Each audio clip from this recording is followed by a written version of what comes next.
Nik esango nuke ITB-ren gakoa dela, ikasleak hemendik nahi dugu motxila batekin ateratzea, ez? Esperientziz beteriko motxila, balorez beterikoa, jakintzaz, baina batez ere munduari begira jarri nahi ditugu gure ikasleak, ezta?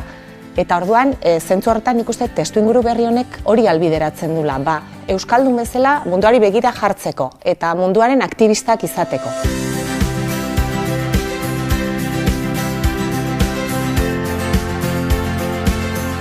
Hitzetan bai esaten un beti ikaslea erdigunean zegoela, ez? Baina oain hori gauzatu indeu. Oain hitzetaz haratago jungea, ezta? Aurrak eta gazteak jaso egiten ditugu, eta bertan egiten duguna da, egun onak eman, eguneko plangintza egin, eta egun hasten dugu beti, hausnarketa edo gogoeta batekin.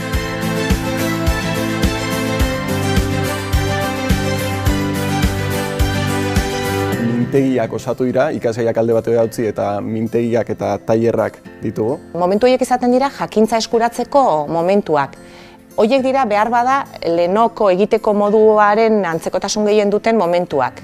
Bertan ikasi egiten dituzte edukiak, prozedimentalak, jakintzazkoak. Eta horietatik abiatuz, horietatik elikatu, eta horrekin erabateko lotura duten proiektuak sortu ditugu eta horiekin ematen ditugu arratsaldean. Ikasten dute egiten, elkarrekin egiten eta praktikan jartzen aurretik eskuratu dituzten guzti horiek.